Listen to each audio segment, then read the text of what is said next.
A classroom can teach facts, but the lessons that stay with us often come from experience. Welcome to the Marquis Masters podcast. I'm Nick Franck. Today, I'm joined by Dr. Richard Linowes, president and founding professor of Clarewood University, whose career has taken him from the worlds of business and investment banking to classrooms all around the globe. Over the years, Richard has taught in multiple countries, worked with students from every corner of the world, and developed a passion for helping people think beyond textbooks and toward the lives they want to build. In our conversation, we talk about the experiences that shaped his worldview, what he learned living and working internationally, and why he believes education should do more than just prepare students for a job. It should help them discover their purpose. We also discuss leadership, integrity, music, gardening, parenting, and the advice he's shared with the generation of students. Find your fancy and go for it. Let's get into it. I'm excited to welcome Dr. Richard Linowes to the Marquis Masters podcast. Dr. Linowes is the president and founding professor of Clarewood University with a career that spans international business, higher education, and cross-cultural relations. And along the way, he's taught, studied all around the world. Dr. Linowes, thank you so much for joining me today. How are you? I'm really happy to be here. Well, I'm excited to dive into your background. You've been a long-time educator. You've worked with the Department of State. You have a very vast background. And so I'd love for you to just take me through it, through some of your career in the business world, academia world, and in the government world. Just kind of give me a highlight of all your career workings. Okay, so it is true. I went from universities to the business world, back and forth quite a few times. Usually what happens is I went out to the business world or Japan, for example, and so confused by things that I experienced there that I come back to university and spend time trying to figure out what's going on and maybe come up with like a nice framework that sort of summarizes things. So, I started in college, then went to Arthur Young, then came back in graduate school in Michigan in computer science, then went back to the business world with what's now Accenture, then came back to business school at Harvard Business School, then went to Goldman Sachs in New York with investment banking, and then I became a professor. And then as a professor, I've taught overseas in a number of different countries and traveled quite extensively. And because my students come from all over the world, I get to see them whenever I travel, with the alumni. Yeah. When you think back, like what was more fulfilling for you? Was it the teaching side? Was it the business side? Did they both have a special place kind of in your heart? Well, I because I brought a lot of real experience to the classroom, I had a sort of a special role to play in the class. So it's actually what's fun about teaching is that I can jump back to all these different periods of my life, all in like a 1 hour session with a bunch of students. And then I try to draw from them, maybe I've been to their country so I can say some things to them to draw them out more. So it really makes it a nice dynamic. So I know we're going to talk about what I might have done differently if I lived my career again, but on balance, I've loved teaching. It's been a lot of fun. What do you think that you brought into your classroom that was maybe different than others? Was it that worldly experience? Like, talk a little bit about how maybe your teaching's differentiated from others. Okay, so great question. Definitely two major impacts from earlier in my career. I lived in Japan when I was in my 20s. I was a trainee with Panasonic, got up every morning sang the company song, lived in the company dormitory, recited the company 7 principles, and it really sort of affected my world outlook after that. And then several years later, I worked in investment banking in New York and really saw how capital flows around the world and how the world works. And those two international experiences really shaped everything that I did in the classroom. So when I first got to Goldman, my reaction is, why didn't I learn a lot of this stuff in school?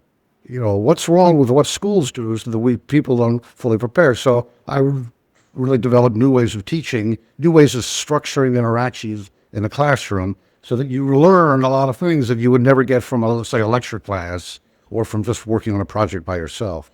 And so, for example, I had the board filled each day by students with world news, domestic news, technology news, and marketing news, and the other side filled with financial markets, so that everybody over a period of 10 weeks, 15 weeks, really becomes comfortable, not only well-informed what's happening in the world, but what's happening with the markets and how the markets affect news and how the news affects markets. It really brings a broader perspective.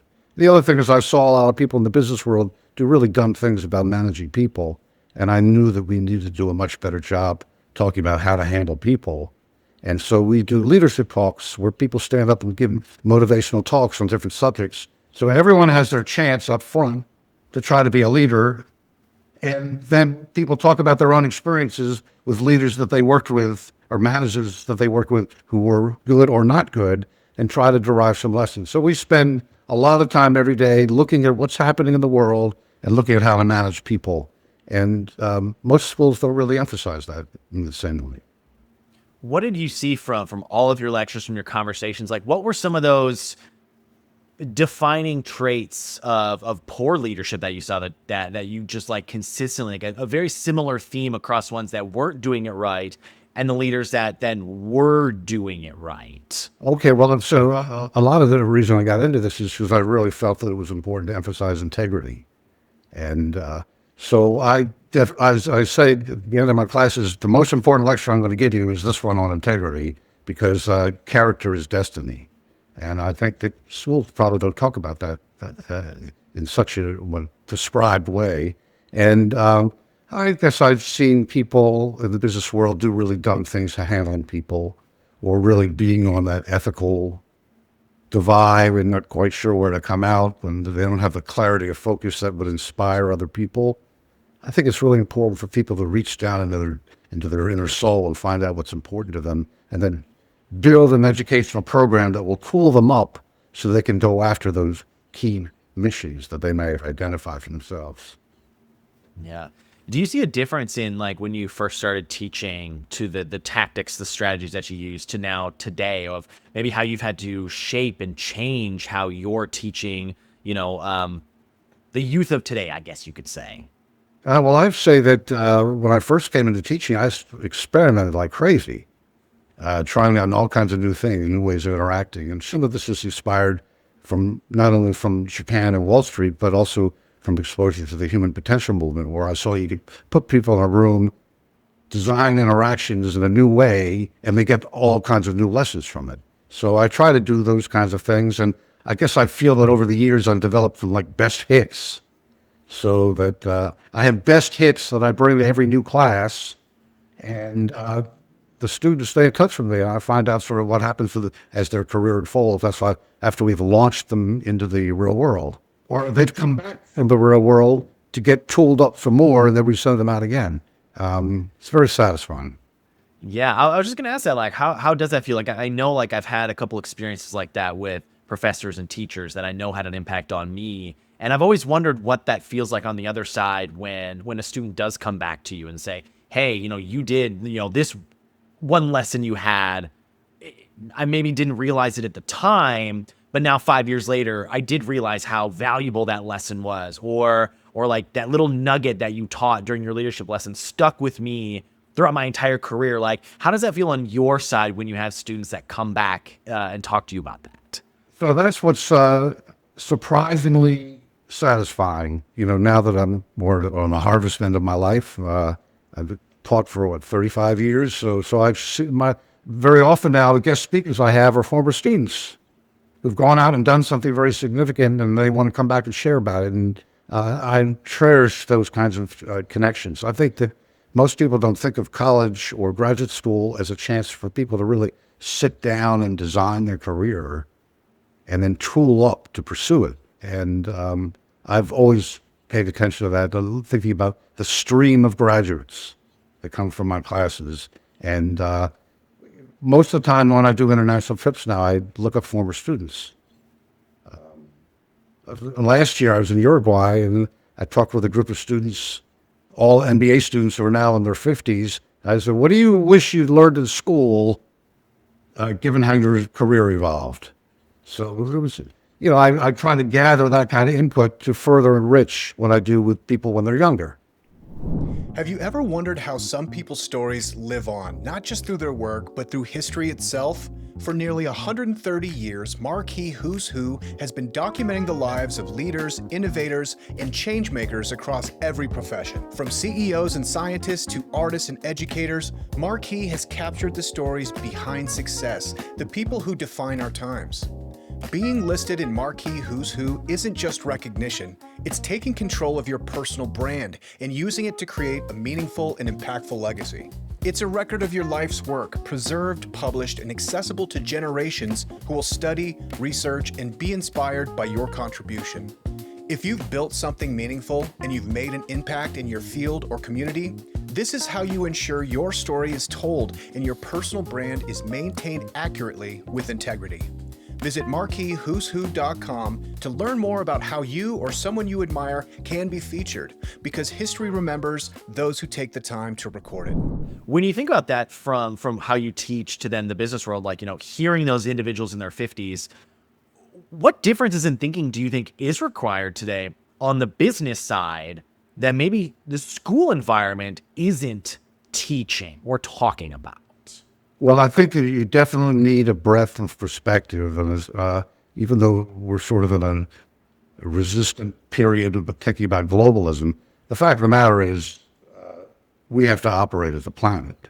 I think Elon Musk is saving humanity by creating a colony on Mars, which is his aspiration. As he says, he doesn't want to die crashing into Mars, he just wants to live on Mars. But I think we as a planet really need to work together. And one of the privileges I had working at American University for 30 years, I had people from every continent in every class. So I had like a subset of the global economy in my classes. It was like a petri dish growing human capital for the world. And some of them are high government officials in different countries. Some of them are running family businesses. Some of them started their own things. It's satisfying to see how some of the things that we talked about in class blossom later on. In fact, it's interesting, very often people come in at a young age and then maybe they want to be a hip-hop star, or they want to be a wealthy sports car owner. But when I had people think about the things that they really admire and respect and who they want to be like, they often talk about like a successful grandparent who was key to the community and key to the family, and they sort of get reconnected with those kind of traditional values. And that's when they come back. They often come back and say, hey, thanks for giving me the chance to think about this when I was young. It had an impact on what I do.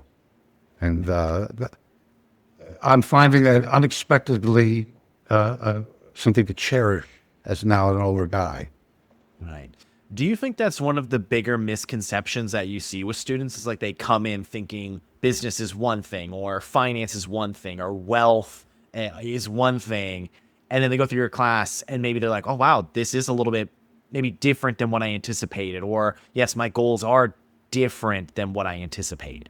I think that I think that education should be self-directed, and it is helpful to give people an opportunity to think through the things that are important to them, so that they can become like a guidepost or a North Star directing their life. So I like to think that what I do with teaching is like a boot camp where people go through 10 weeks or 15 weeks of different kind of experience, practicing strategic thinking, practicing talking about how to motivate people, practicing thinking about where to look for misjudgments. And as a result, people build their confidence and their understanding about how the world works and how to manipulate things when they get out into the real world.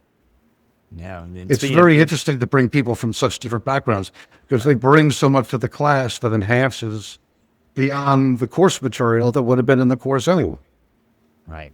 How valuable have you seen those different world perspectives shape how other students also interact? I mean, I think that's one of the big things of I think what everyone should experience is, kind of getting out of your bubble of people that you're in and experiencing people from different countries, different backgrounds, different, financial situations. Like, how have you seen that develop in your own classrooms of people who are from wildly different backgrounds and maybe learning other people's experiences and shaping their different worldviews? Good question. And actually, I tried to formalize this a little bit. And I was teaching a class for many years, global entrepreneurship. And I figured everyone might have interest in working in a culture different from their own, so that they should identify a country that they might want to work with and then find a cross-cultural buddy if they develop a relationship with over that period, the semester, and really get familiar with the holidays and the culture and maybe some standard phrases, so that ideally when they finish school, they'll be prepared to maybe go and initiate some type of business relationships with people from that other country. So to formalize the learning process and maybe capitalize on maybe people in the class. Or I've been in Washington, D.C. I had a Japanese guy who wanted to learn more about Taiwan, and he went to the Taiwan representatives here in Washington and worked with a diplomat. Or a Saudi guy who wanted to know more about Korea and who had a cross-cultural buddy from South Korea. And so people can harness the experience of class to enrich themselves in ways that will enhance what they do as a profession. From your own world perspective, I mean, you've been a visiting professor over the country. You were in, New Zealand, Japan, Israel. Like, how did that shape your own worldview, living in different countries and experiencing different cultures? Well, it's one thing. It's great to sort of understand things by getting to know people, but the other thing is to be able to connect people afterwards. So usually a great one. I have a former student is from the Bahrain royal family who started a university in Bahrain. Well, I've had two other students, one from Morocco and one from Egypt, that are also talking about trying to create universities, so I'm connecting them. So it's not just me with those people, but who I may be able to connect them with that will enhance what they do. Well, those things come up every year, and I never anticipated before it. Yeah. Are there any other countries, or what other countries are on your list to go to next? Okay, well, I guess I should also say that everything I do with my students, I tell my kids, everything I do with my students is practice for what I do with them. So I have one son who's now with the military in the Middle East, and I have a daughter who's now with the Peace Corps in South America, and I'm going to go visit both of them. And so, I continue to do these kinds of things, even with my daughter. I'm just planning this big South America trip right now. But while I'm there, I will also see former students. So that's fun. You kind of touched on your family there a little bit. Can you talk a little bit about the role of what your family has played throughout your career? Yeah, certainly family has been very important. And I'd say both older generation and younger generation. So my father and my uncles were all very active in the business world. And one was CEO of a company, another of Xerox, one was ambassador. Another was head of the board of trade. So that's why I couldn't live a normal academic life, because I felt I had to get out in the business world and the government world to really have that real experience. I didn't want to sit only in universities. That's the problem. Many universities, people live their whole life in universities, so they may not know so much about what happens outside. So I think that having that breadth of experience modeled for me by my parents and my uncles was very important. Also, my father was in charge of the trial board for the CPA, the accounting profession. So we used to hear about people who were not keeping professional standards. So growing up in a house like that, around the dinner table, where everyone talked about integrity, really shaped what I did. And then with my kids, as I say, what I do with my students is practice for what I'm trying to do with them. And both face-to-face and the kind of experiences I give them. So yeah. I think that ultimately who's around you when you are about to pass away, it's probably family. And so that's what I think of. Yeah, that's wonderful. Any your kids are clearly a bit older than mine. Any tips on as my kids get a little bit older on how to continue to shape them? Any tips? Any parental tips for me? Well, I remember one person said to me when I had my first child that kids come with instructions. So she was trying to tell me to pay attention to what they're saying or their gestures or their facial expressions and so on. I think being sensitive, planting seeds along a path they seem to be going. If you see something that move ahead. Actually, this is reinforced by something at my high school. Graduated some very interesting people, including the current head of Amazon. But one of the guys was an astronaut, and he said when he was in elementary school, during a test, he started drawing pictures of rocket ships on the margin of the test. And some elementary school teacher noticed this and started giving him lots of books and things like that about rockets. He ended up becoming an astronaut. And he's in the Astronaut Hall of Fame for making, I think, made 5 trips into space. So you look for those clues, and then you feed them. Yeah. I love that. My eldest daughter is very into music. She's very into dinosaurs. And so we're trying to kind of stem that passion of continuing to So inspire. Barney, get the dancing dinosaur. Yes, she's graduated from kind of the smaller dinosaur books to bigger ones, wanting to learn more about them, and understanding, like, she picks out dinosaurs that I have never heard of before, and I always go, "Oh, like, how do you know that? Where did you learn about that?" And she's like, That's "Oh, interesting. She must make her so proud to be able to say something that Daddy doesn't know. yeah, I know she is. She always is. I Yeah. understand that Barney, though, was so big and a friend of the kids, so that the kids feel they have a huge ally when they come up against the parents. Yeah. Oh, that's a good line of thought. Barney also, music in Barney is really important, and music's been important currently in my daughter's life so far, but I also understand that it's inspired you, and music has been an important part of your life. Can you talk a little bit about music? Music has been a very important part of my life, and it's actually become again. But I was in a rock band and stuff like that as a kid. But I also sang in choruses. When I was raising my kids, I wasn't really doing any of that. But now I'm singing again, and next week I'm giving a concert in London with a chorus. So it's really been fun. But the performance art, I guess, what I love about music is it's beautiful. It celebrates perfection. There aren't that many professions where perfection is the name of the game. But in the arts, and particularly in music performance, perfection is what you strive for. Of course, Lexus says that also, the relentless pursuit of perfection. So actually, there are a lot of parallels between trying to get perfection in the art world and what's now happening in the quality movement. It's interesting. But I'm doing music, and I also love the fact that when a piece sings out a tune, there's a clarity that I wish I had in all of my research, to have that powerful clarity that comes through, that everyone says, "Oh, sure, I understand that now." Right. I like how you glossed over that you were in a rock band when you were younger. Like, what were you playing? Like, were you the Lead front guitar, lead singer? cream, Yeah. cream. Well, I guess the paid gigs we got were things like the Young Rascals. This is in suburban New York, right? So people wanted that kind of thing, playing high school dances and YMCA's and things like that. But then I guess my first chorus tour, I did a tour of South America with my college chorus, and I guess I was hooked after that. So that's interesting. I did a tour 50 years ago with a chorus, and this past summer I did another tour with a chorus in the same places. Yeah. And now I'm going back to South America again to visit my daughter. So what goes around comes around. Yeah. Good luck to your daughter. Yeah. Is that kind of how you like to, I mean, clearly travel, music, is that how you're spending your time when you're not at the university teaching? Okay, well, I've cut back on my teaching now and actually gotten into gardening. Ooh, And me too. I'm finding that I can have an annual garden where the annual flowers are like my students, and I tie them up or fertilize them or treat them with a rod so they face the sun better. And so it's always like sort of giving guidance to people in class. And so gardening is a big thing. And I'm continuing to do music.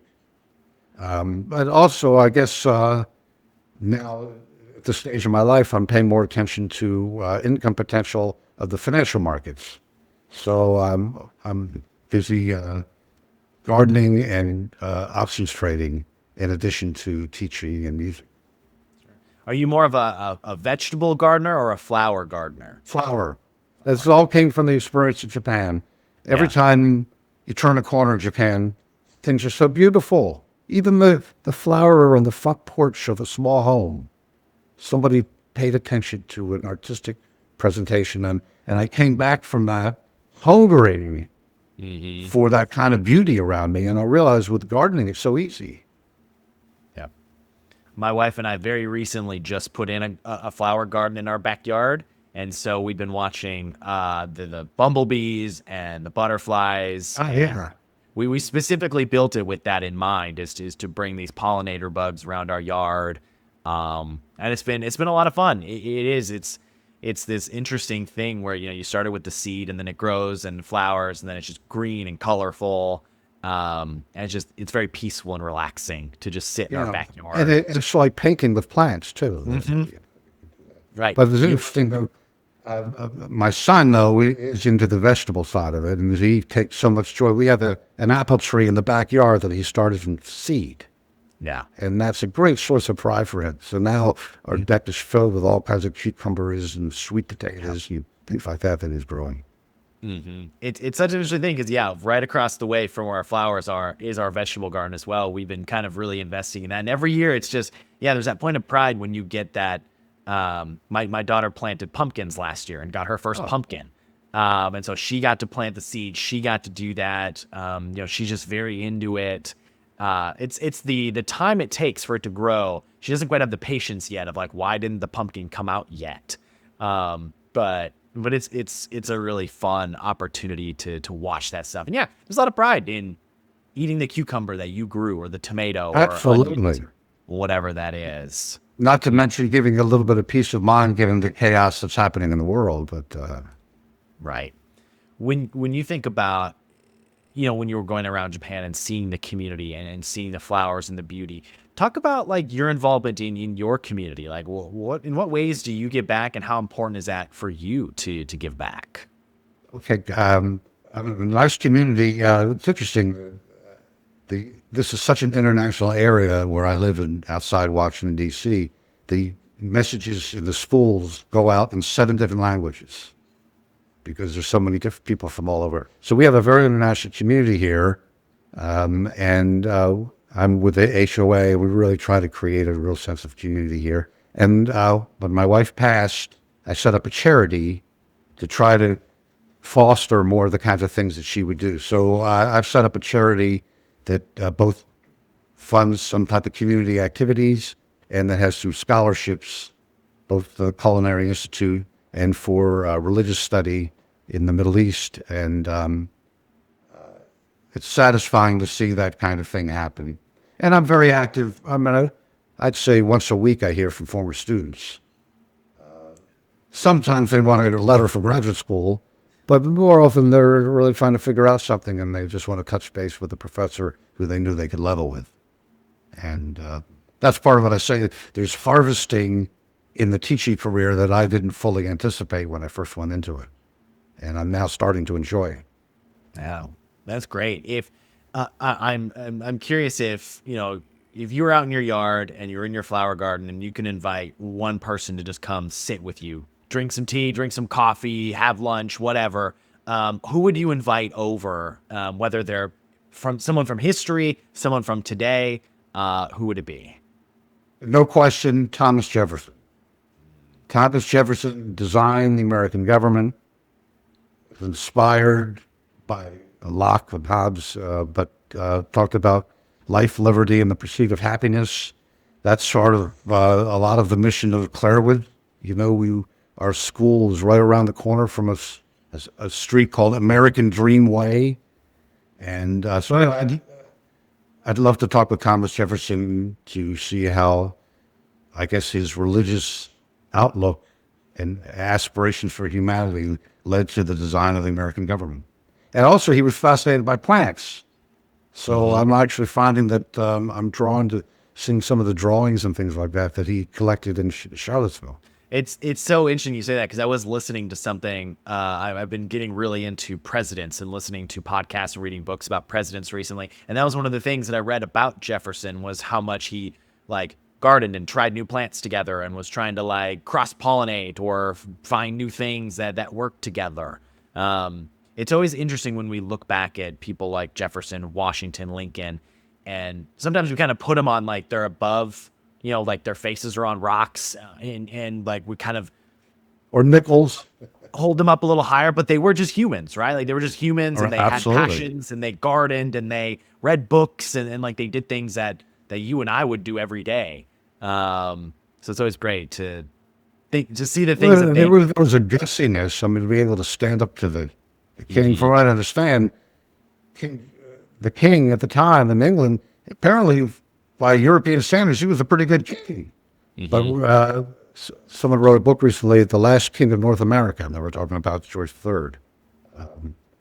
But they had the guts to go do something, and that's still something that's worth cherishing. So many of my students have come, there's been this backlash against international students. I don't see the point of that. Most of these students come here because they want to embrace the American way, or at least embrace productivity improvements that come with the American way. Sure. For example, we can go to a car dealer and get a car loan while you're at the car dealer. Other countries, you can't always do that. You have to do a whole bunch of different trips. So there's just some things that we've worked out over the years that make our society work well. And it's fun both to appreciate that and to teach that so that other people can appreciate what's been accomplished. Yeah. When you think back, you kind of teased on this a little bit earlier, but when you think back to younger self, 17, 18, 19-year-old self, and now you see where you are today, do you think you would have made all the same decisions? Was there ever a fork in the road where you could have gone this way, but you went this way? You're like, well, I'm curious what life would have been like had I gone that way. Well, I guess I sometimes wonder if I tried to be a professional musician.